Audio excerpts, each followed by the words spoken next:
When you have a dream, and the dream isn't something you dream and then it happens, the dream is something you never knew was going to come into your life.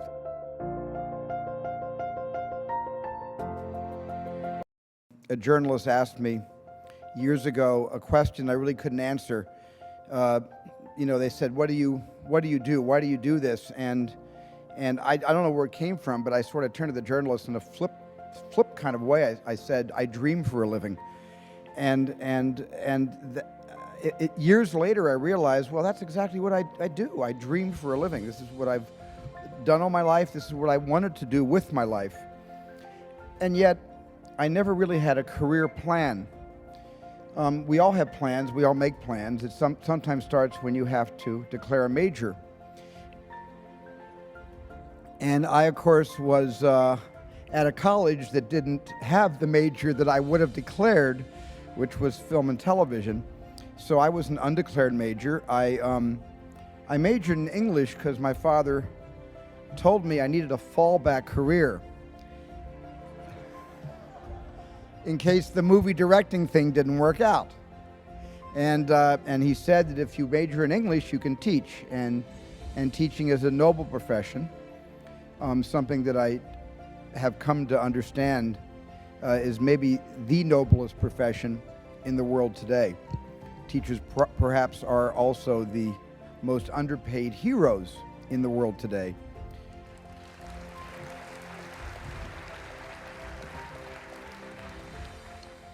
But as noble as it seemed to be, I wanted to be a movie director. And I thought I'd share with you how it all started.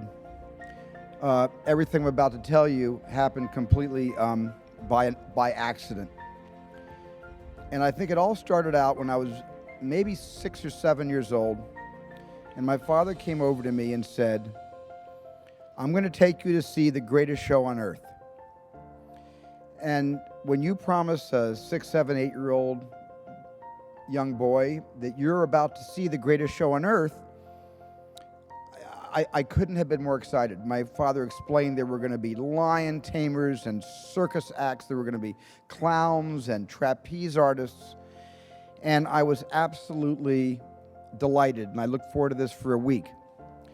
On the weekend, we got in the car. We drove to Philadelphia. We lived in New Jersey, in Haddon Township, New Jersey. We drove into Philadelphia, and it was very, very cold. It was wintertime around the holiday season. And we stood in a very long line, I remember, against a solid red brick wall for what seemed like hours. I think we actually stood in line for about 2.5 hours. The line just inched forward. And I didn't quite understand. I was waiting to see the tent, and there was not a tent, there was a brick wall. We walked into some rather large doors, and we walked into a very kind of a dimly lit room. I remember the room had a lot of pink and purple lights, and the ceiling looked like a church. It was a lot of Rococo carvings. There wasn't any kind of iconic symbology in the room, but it felt like a place of worship, and a little bit like our synagogue, actually. And I still didn't quite understand about the greatest show on earth. And I sat down in some seats, and they were all facing forward, not bleachers but seats. It was a large red curtain. I'll never forget this. And the curtain opened, the lights went down, and a dimly lit image came on the screen, and it was flickering, and it was kind of grainy because we were sitting way in front. And suddenly I realized that my father had lied to me and had betrayed me, and had taken me to a circus that wasn't a circus. It was a movie about a circus, and I had never seen a movie before. That was the first movie I ever saw, Cecil B. DeMille's The Greatest Show on Earth. I had never seen a motion picture before.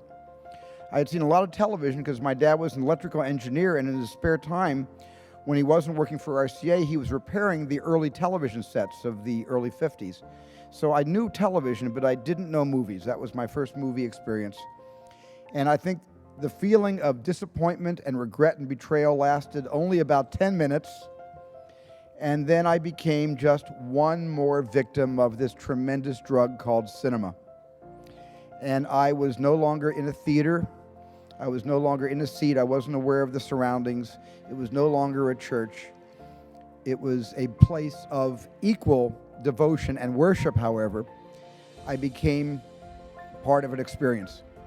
And I became part of the lives of a lot of people that I never would meet, and I would only get to know in this one story, but that became my life. Now, in the center of this movie, if any of you remember the Cecil B. DeMille film, Greatest Show on Earth, there's a tremendous train wreck where a train speeding along the tracks is encountered by a car, a person trying to stop the train to flag down the train, and the train hits the car. The car flips over the top of the engine, and the train goes off the tracks, and there's a tremendous disaster where all the cars pile up. It was a special effect sequence. Later, I learned it was a miniature train, but it was as real as I've ever seen anything in my life. It was the greatest disaster I ever beheld, and for me, it began my interest not in making movies, but in asking my dad to get me a Lino electric train. So I went from wanting to become part of this incredible experience to wanting to own my first electric train. And that holiday season, my dad got me my first Lionel engine and a little coal car and a caboose and a few passenger cars. And the next year, I asked for the same thing. I said, I'd like another engine. So I had 2 trains. And as I got older, I began to collect every year more and more cars and people and semaphores and crossing signals. I became a complete electric train nut. And I had a rather large layout in our, and by this time, by the way, we had moved from New Jersey to Phoenix, Arizona, which by the way, when you're about 12 years old, there is nothing to do in Phoenix, Arizona, nothing at all. So I had a lot of time on my hands, and I was really interested in seeing what it would look like if I could recreate that memory, now several years old, of the greatest show on earth, and could I recreate the train wreck? And I actually took my 2 trains and I just rammed them into each other. And they broke, and I told my dad the train had broke, and he said, how did it happen? I said, I rammed them into each other, and my dad had them repaired. And the next week, I crashed my trains into each other again, and the other train broke. And my dad said, look, I'm going to take the train set away. If you crash these things into each other one more time, you're not going to have trains anymore. But there was something about whatever the primal sense of wanting to destroy something because of that movie, whatever got into me, I needed to see those trains crash into each other. And so I also didn't want to lose my train set. My dad had sitting around the house, which I always had taken for granted, this little 8mm Kodak film movie camera with a turret that had 3 lenses, kind of wide, medium, and close-up lens. I never really bothered with the camera. But I thought, well, I know what I can do. What if I film the trains crashing into each other? I can just watch the film over and over and over again. And that's how I made my first movie. I shot one train, all in the camera. I didn't have an editing machine. I just put the camera low to the track, the way we as children like to put our eyes close to the toys we're playing with, so the scale seems to be, the scale seems to be realistic. And I just filmed one train going left to right. I filmed the other train, cut the camera, turn it around, the other train coming right to left. And intuitively, I figured out if I put the camera in the middle and they met in the middle, I'd have my train wreck. Well, that's exactly what I did. Luckily, the trains didn't break, but I looked at that film over and over and over again. And then I thought, I wonder what else I could do with this camera. And that's how it began. And that's how I became a director. And the first time I sensed that an audience was kind of agreeing with my choice of profession was when I was a Boy Scout, and I went out for the photography merit badge, and I wanted to, and the requirement in the merit badge simply said you have to tell a picture with still photographs. Our still camera broke. I went to the Scoutmaster. I said, can I tell a story with our home movie camera? He said yes, to fulfill the requirements for the merit badge. And I made a little Western called Gunsmog. And I'm really dating myself because, of course, James Arness and Gunsmoke was all the rage on television in those days. And I made this little Western with my sisters and my friends and my next-door neighbors and some of the Boy Scouts. And everybody had cowboy suits because we lived in Arizona, my goodness, And so we all brought our cowboy suits out, and I made this little Western movie and showed it to the Boy Scout troop on a Friday night when we had a meeting. And they went ballistic. They were screaming and clapping and laughing, both with and at the movie. I didn't care. It was a response.